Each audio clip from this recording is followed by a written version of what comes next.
Man, that had to be the most difficult, part of my life, because um everything up until till the end, right? When I looked at it and I was being honest with myself, I was able to gain off of talent. I was in control. Me. I can control my talent. I can control how fast, how strong, how many people I can make miss if I can catch this light. I was in control. And so when all that was gone, I felt not in control no more because now talent ain't finna help me with this next part of life. And it got to a point to where I forgot because I really told myself through them dark times that a talent made me and not that I made the talent. You get what I'm saying? And so it took me a while to really, believe in who I was. And, I felt like at the time I was living double life because it's just like the world see Laurence Maroney, but then I don't feel like I'm Laurence Maroney. You get what I'm saying? And so I had to really, do some soul searching, figuring it out, really talking and really believe it's like with or without football, with or without this talent, I am still Laurence Maroney.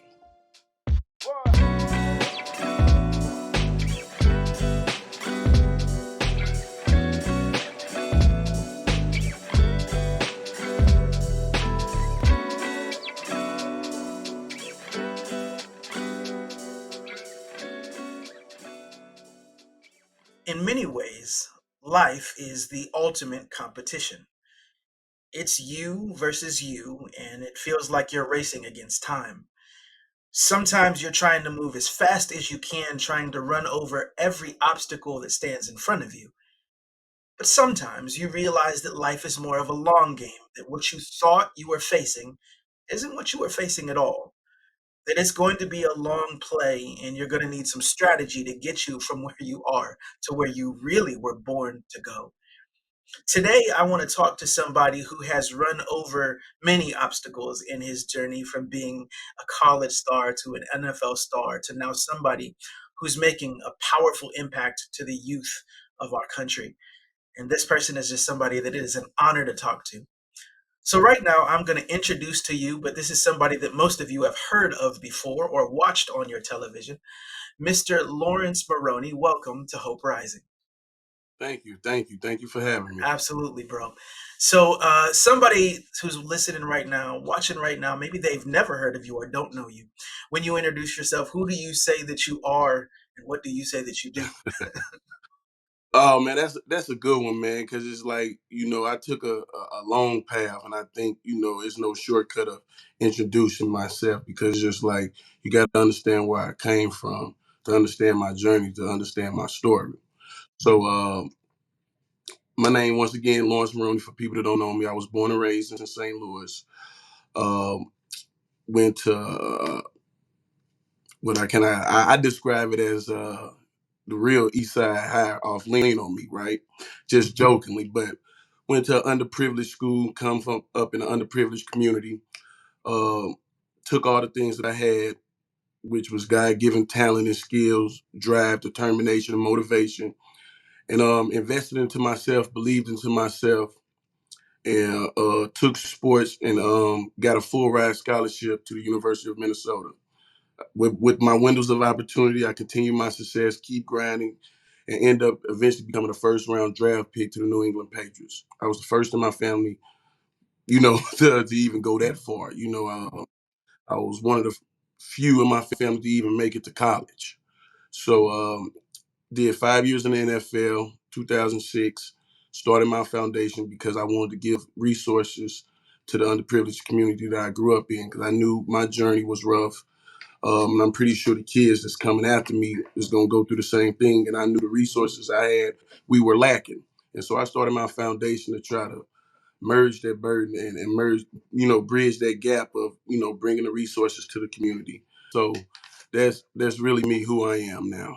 So I'm a retired NFL player that's really getting back out here in the community, trying to serve my community, give these kids a better chance of success. I love it. I love so much of it, and there's so many pieces that we can pick on right from the start.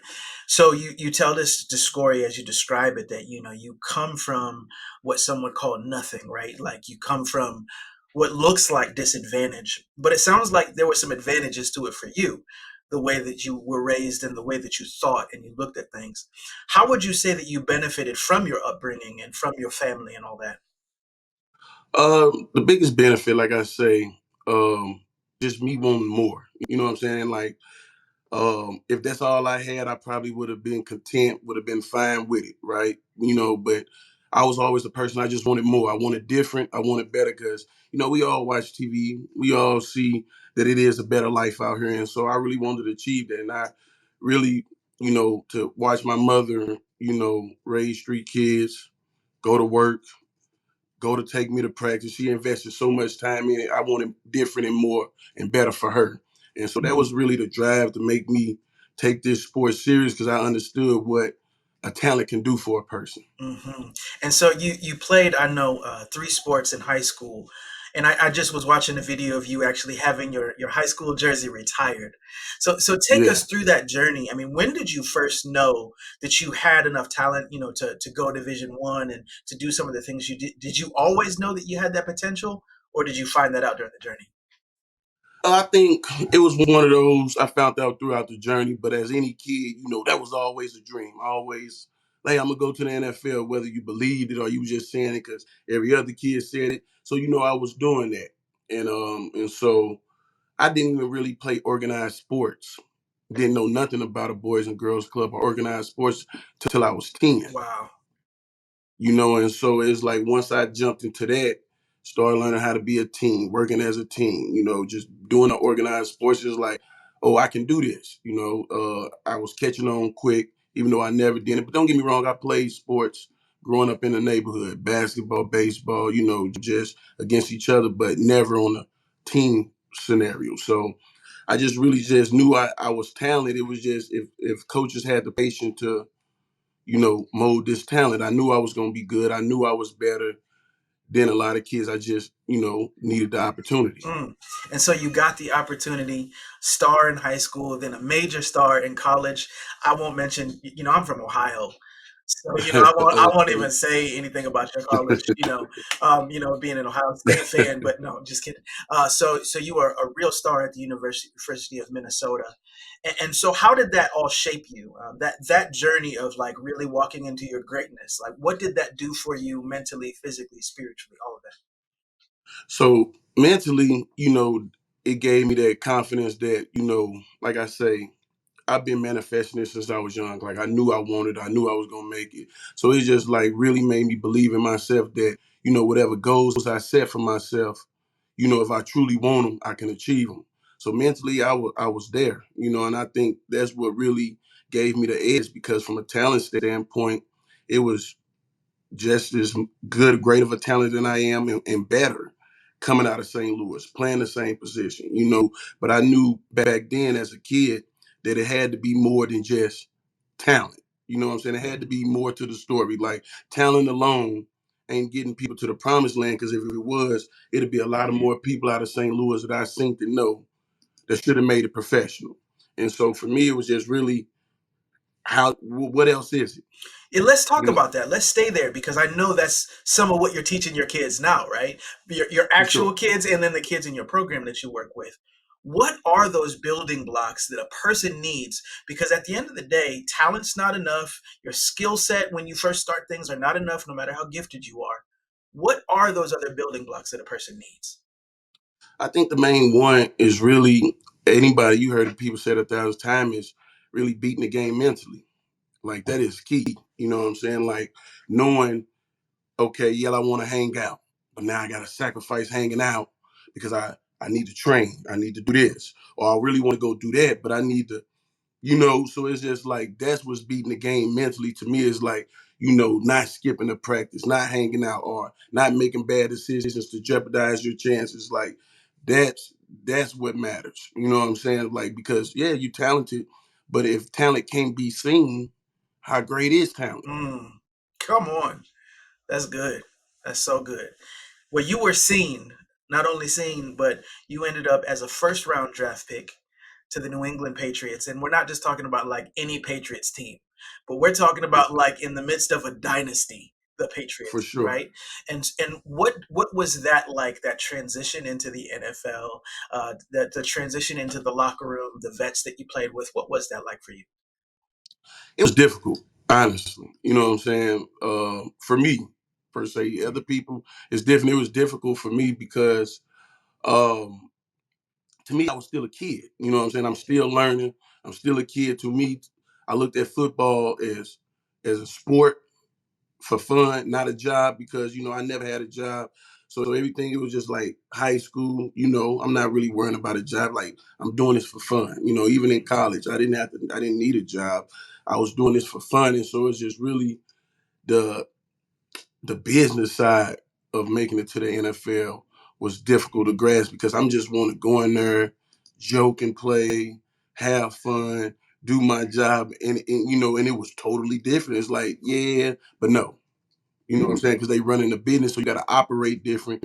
Now you got to move different. So now I'm uncomfortable because I'm not in, my element. So it's just really had to learn how to become how to level the two of, keeping football fun and understanding the business side of football now. Mm.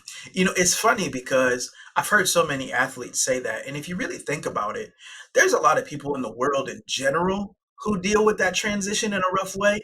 But I think you guys are the only ones who talk about it. And what I mean by that is if you think about college, most of college is kids cutting classes, drinking and partying, having a good time. They kind of start to get serious right at the end of school. And all of a sudden, you're in the real world. People are depressed.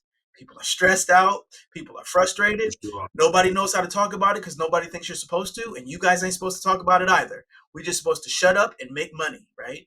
And For sure. and so isn't it interesting that nobody prepares us for some of the very real challenges that we face when we become professionals? Oh, for sure. And I think, like I say, that was my whole thing, is trying to help these kids out. It's like I was unprepared. It's like my whole journey, it was a learn as you go Mm. type of situation, because I didn't really, who could I talk to? I'm the first in my family to even go on this journey. So nobody even's been on this journey. So I can't ask nobody. Don't get me wrong, my mother was the most supportive person throughout this journey, but she never been on this journey. Mm. So she can't help me. Mhm. So, and it's like, and she don't know. So, it's like this whole journey is like we constantly learning, bumping our heads, constantly learning, bumping our heads. And so, not like I say, for all of us, we didn't come from money. So it's like when we finally got money, how do you manage it? What do you supposed to do with it? What is taxes? I remember when I first got my $1 million check, I didn't even know who FICA was. You know what I'm saying? Uh-huh. It was like just clueless. Uh-huh. And how big was your first check? Like how big are we talking when all of a sudden you hit the real world? So my like the first check I got was a signing bonus. It was supposed to be for $1 million, right? Never in my life had it. I can't wait to see a check that actually say $1 million. You know what I'm Uh-huh. saying? It's like, listen, can't wait. And so when I got it, it wasn't $1 million. Mm. It was like 500 something. Uh-huh. Now I'm knowing. Now I got to find out about taxes. What is taxes? Who is FICA? What is state? What is Why is all this money is coming out my check? You know what I'm saying? Like, why is these people taking what I thought was mine? So it was difficult. And you know what I'm saying? It just not knowing. Here's the interesting thing. When my team and I sit down and look at our analytics, we find that the chances are that you, yes, I'm actually talking about you right now, that you are not subscribed to this channel. And so I just wanted to jump on and give you an official invitation. Would you please join us in subscribing to the channel? I'm so excited about the upcoming interviews that we have, some tremendous people, and I want to make sure that you don't miss it. This is going to give you an opportunity to get weekly inspiration that could take your leadership, take your organization, take your personal life to the next level. So would you go ahead and subscribe? And then don't keep this just to yourself. Would you share this episode with a friend, a family member, a coworker, an employee, someone who needs this weekly information? Let's get you into this week's episode.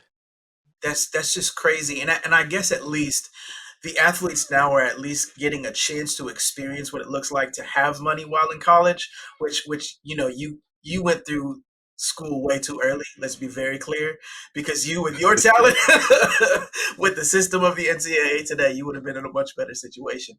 I wonder though, are they actually equipping those kids with the skill set and the knowledge base? Like, you're giving now 18, 19-year-old kids money. Are you giving them the training of what to do with it? Well, unfortunately, I'm not in college right now, so I can't answer that. But to your question, I hope they are. You get what I'm saying? It's like financial literacy is key, and like even through my foundation, like that's the one of the things we were touching on is equipping not only the kids but the parents. You know what I'm saying? Financial literacy, because some people can go through their whole life and really not understand the power of a dollar. You know what I'm saying? The power of a credit score, how to have a bank account. You know what I'm saying? So it's just like financial literacy was key because I was really clueless. I just know I made it to the NFL. I'm a first round. I'm going to get a lot of money. You know, it's time to live. So I think financial literacy is key Absolutely. for our kids in our community. And part of what you just said too, I really loved, because you're really taking all of the lessons you learned and applying them right now. Because what you said was, I didn't know the answers and mama didn't know the answers either. So now you're equipping the kid and the parent. I think that's so beautiful. That's how we're supposed to do things, right? You learn lessons. Lessons become wisdom, but it's only wisdom when you apply it. And that's what I see you doing, which is beautiful.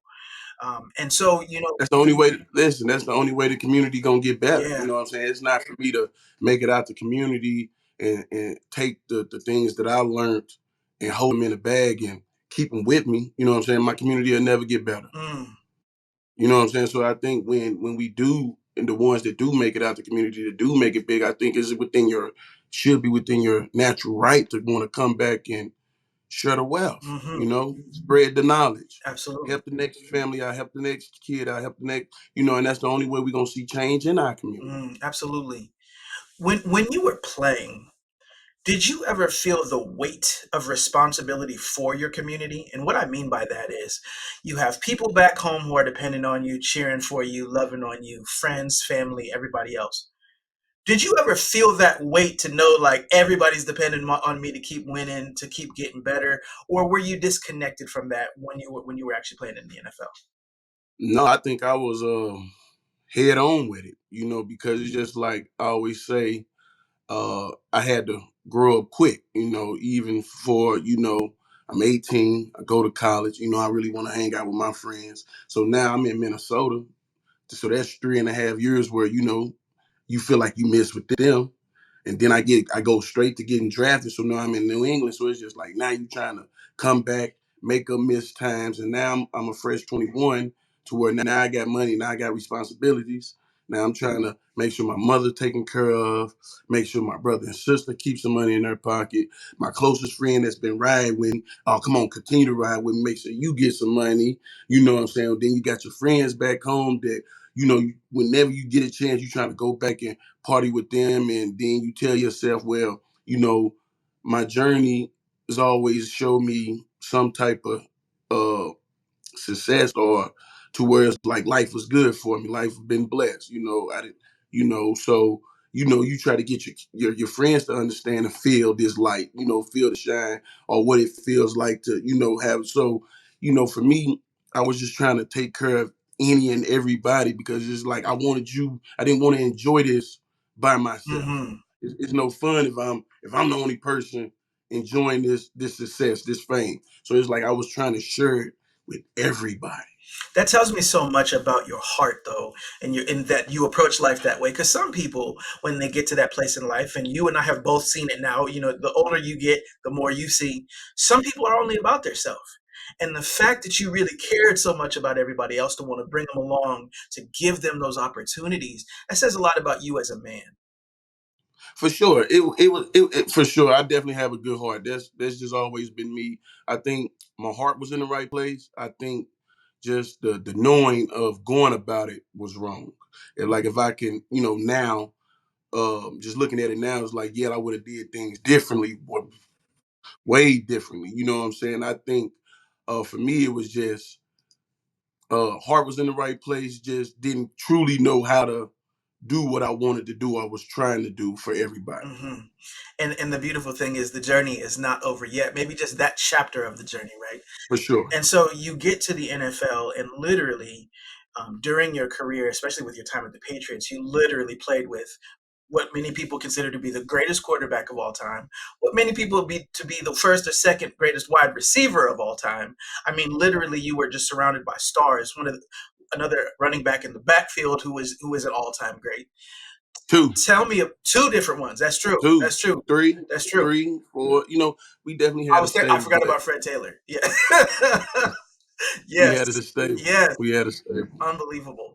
So take me behind the scenes of that as a young kid full of talent, surrounded by all this greatness. What was like that for you? Man, I remember after I got drafted, when I had to go up there, meet Kraft, meet Belichick. None of the players was there. I mean, when I first walked in the locker room and actually looked up and see the names, the Rodney Harrisons, Sante Samuels, Richard Seymours, Vince Wilfork, the Teddy Bruschies, the Mike Vrabels, the Corey Dillons. Like I can go on. It's just like, whoo. It was one of those moments like, Yeah. yeah, I'm nice. But we talking about the pick of the crop here. And so it really just the pressure to succeed and perform on that level. I never not believed in myself. It was just like, stepping into new territory. How do you keep that belief? Because there's somebody listening today, right? They just got into a new part of their life, right? They're transitioning and they're trying to walk in their own greatness, but they're intimidated. How did you keep that edge to keep believing in yourself, even though it's kind of overwhelming in moments?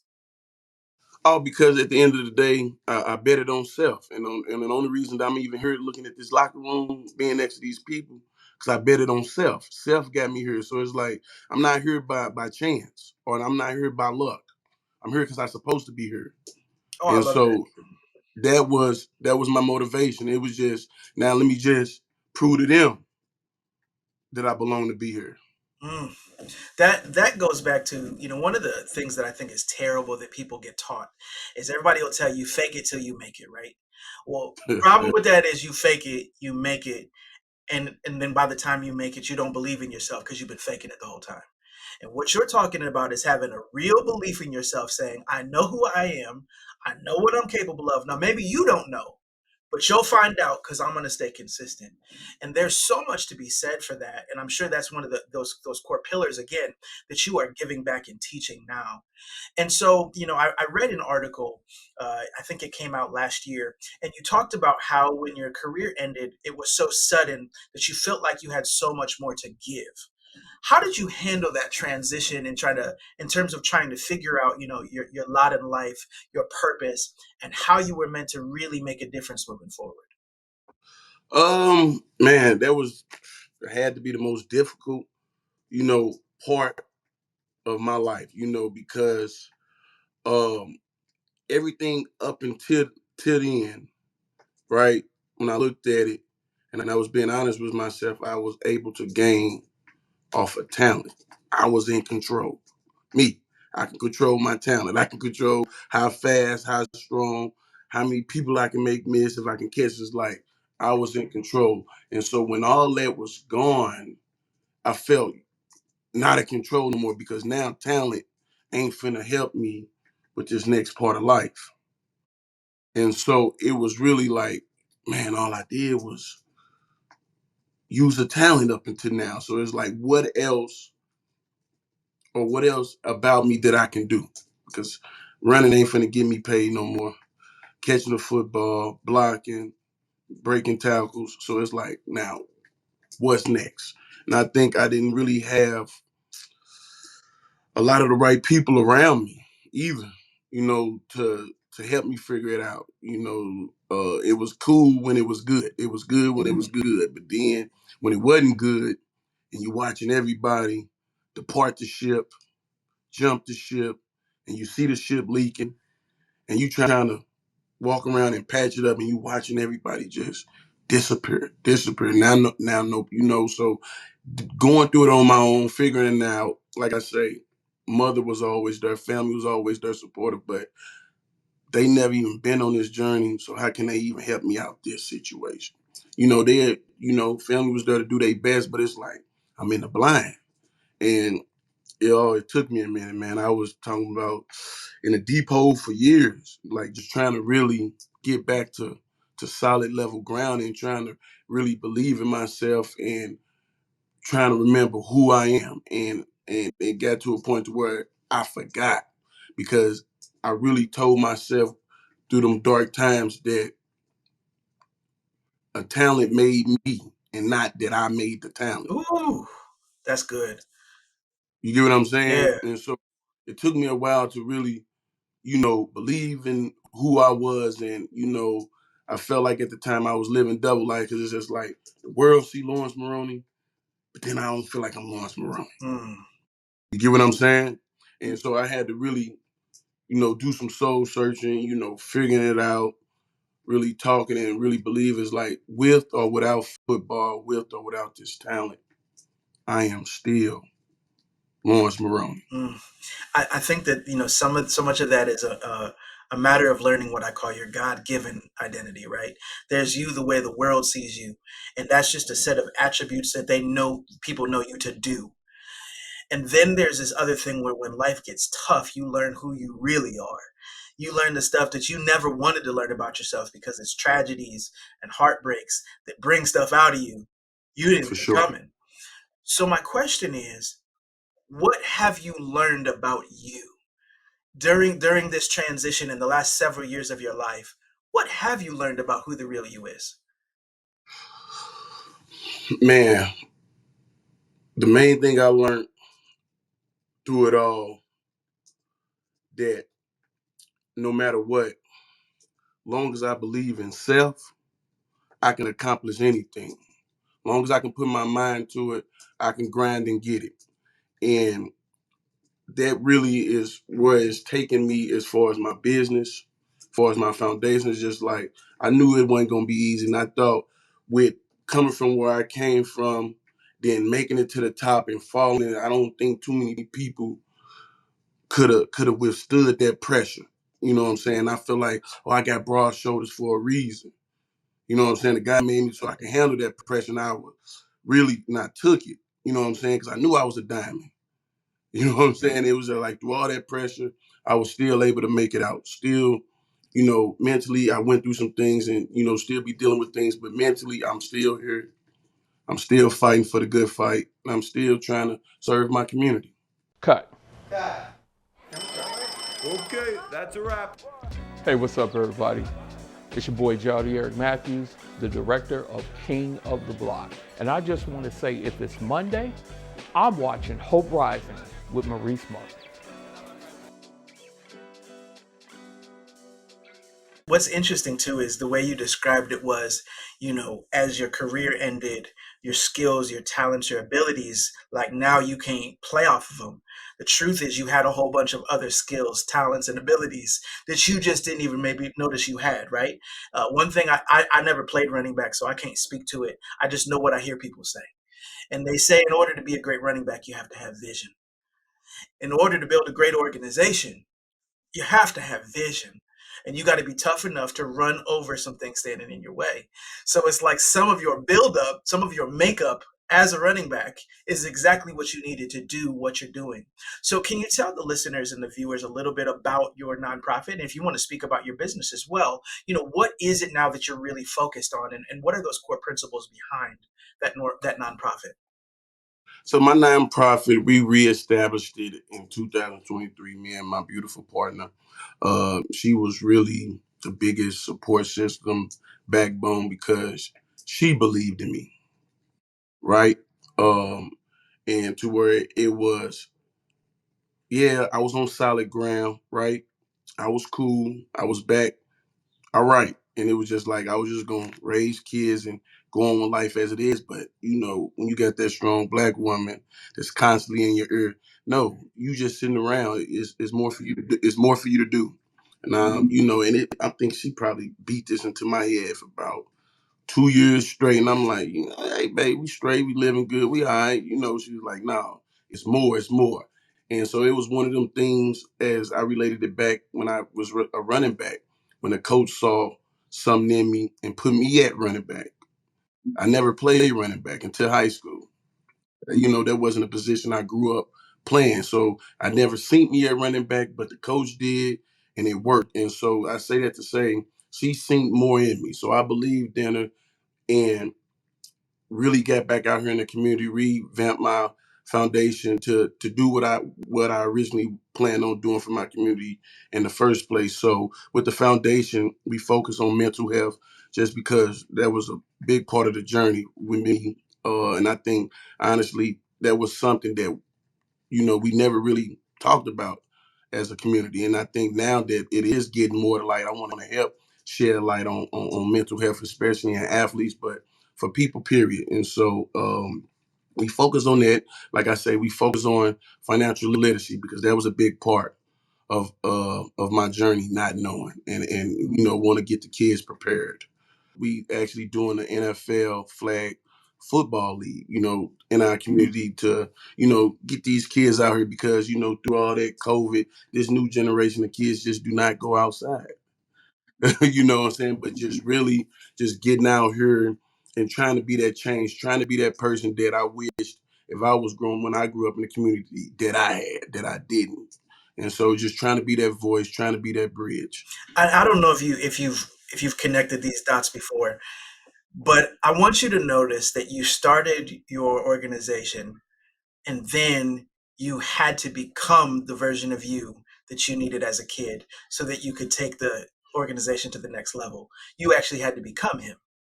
For sure. And that's an important thing that sometimes we think we've already arrived because we have adult responsibilities, right? We got adult pressures, but we haven't all the way become the men that we're supposed to be yet. And I know that one thing that my wife says to me all the time is she always says, "Baby, we need to know what we stand for. We need to know what we stand for. What is our mission? What do we stand for?" And what I hear you saying is that you had those moments of having to understand what it is you stand for.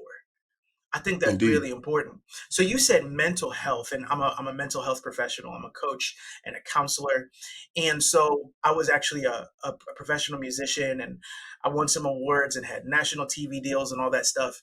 And at the end of the day, I was broken during most of it. Right? I was depressed. I was anxious. I was drinking too much. I was just downhill.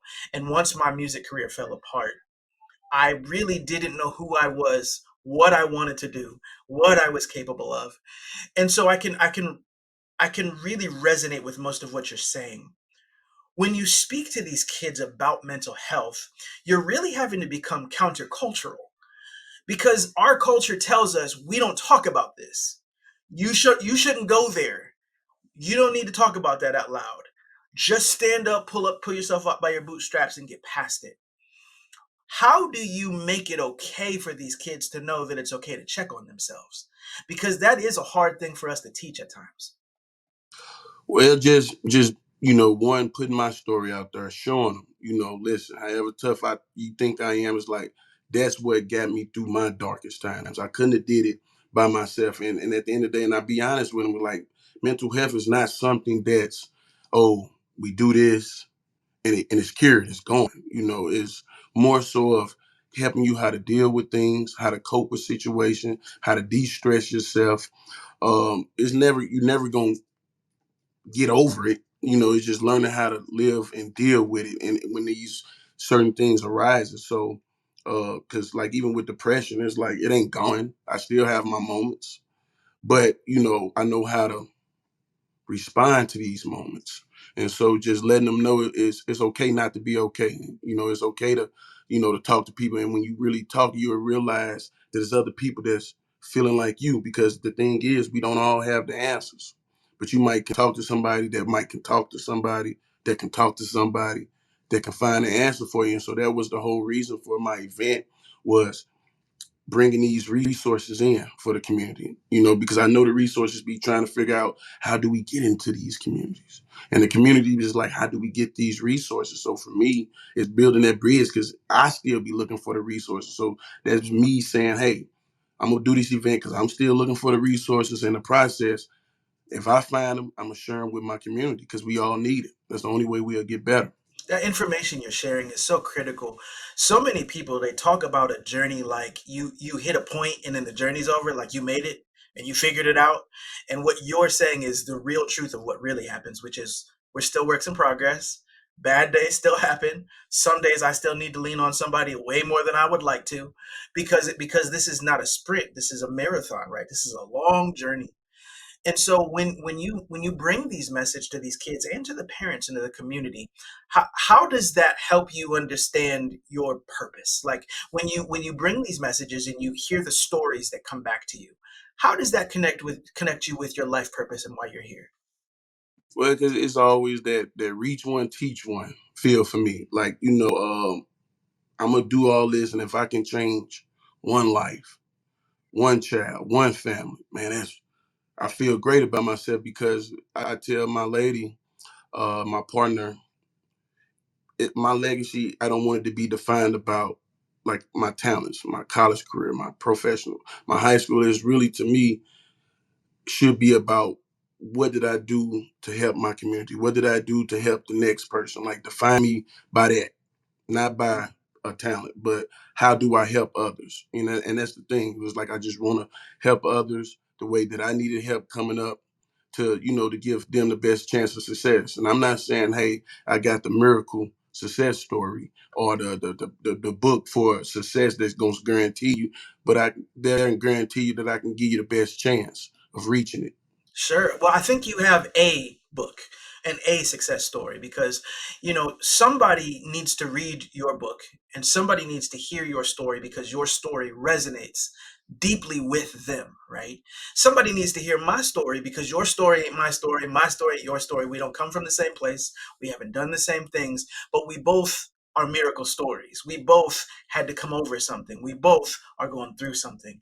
And I think that that's part of like this deeper God's plan, right? Is that everybody who comes through something has somebody watching, has somebody paying attention.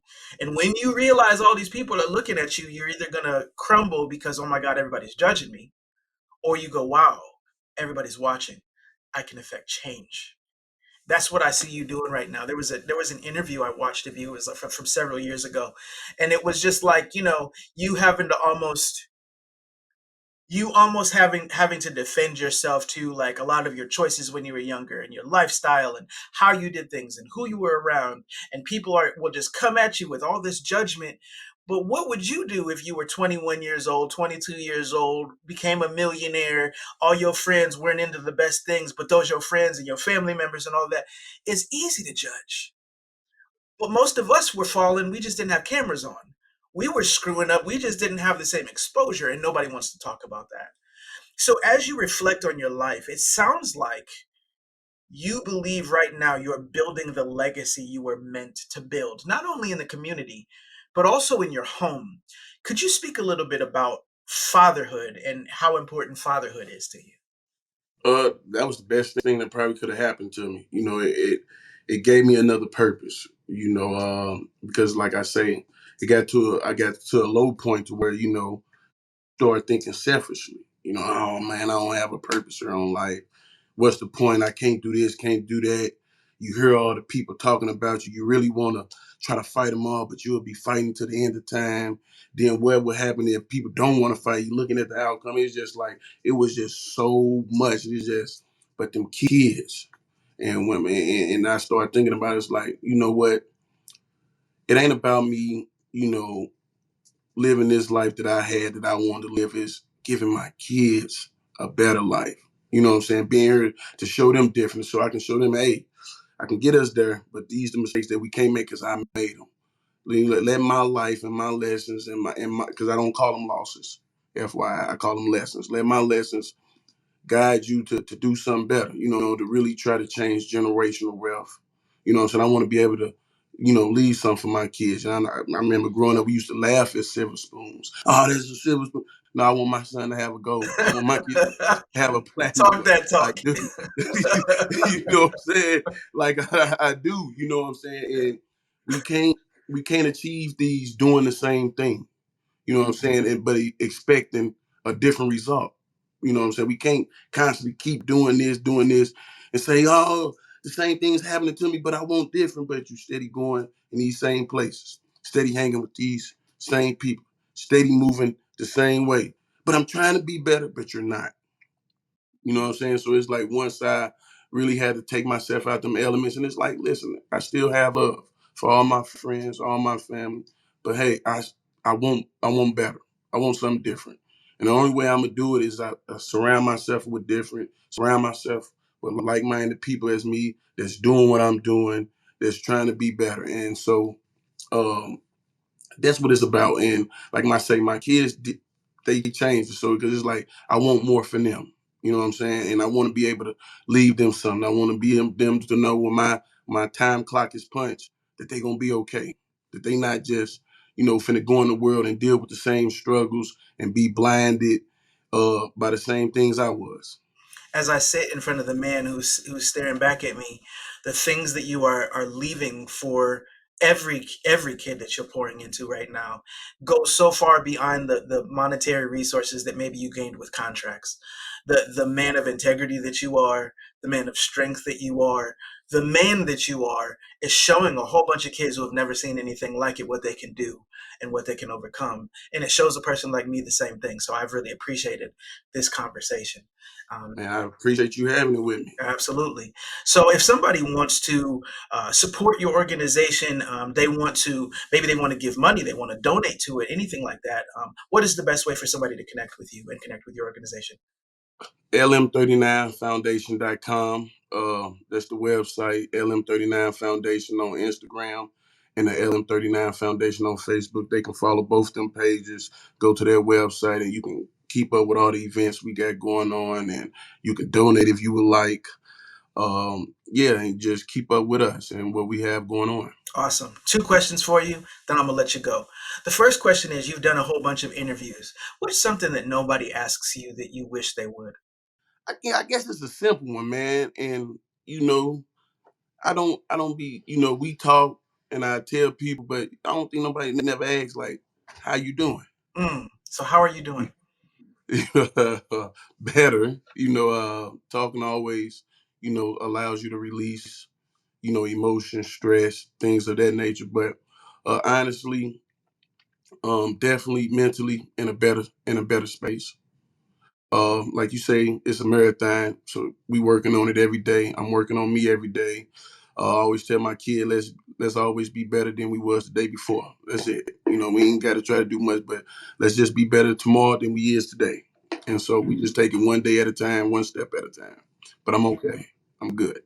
I believe you. Good for you. Hey, you coach long enough, you know when somebody's lying with that question.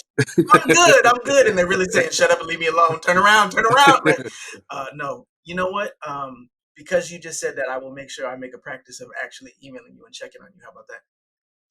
That's good. I appreciate that. Absolutely. Everybody need it. Everybody need it. Absolutely. Absolutely. So here's the last question. This is the question that I ask every guest who joins me. I want you to imagine that there is a museum, and it's a museum of popular culture.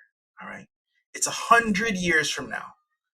And so somebody walks into the museum, and there's a room, and the room is marked hope. When they walk into the room, there's time capsules. And there is this time capsule with the name Laurence Maroney. There's clips of you playing in high school, clips of you playing at the University of Minnesota, clips of you playing in the NFL, clips of you with these kids, with your family. And then there is this one video clip. And this is where you explain what hope means to you. What is hope? Um, to me, believing in something that you can't see. Um, you gotta have it. Because I really couldn't see me making it to the NFL.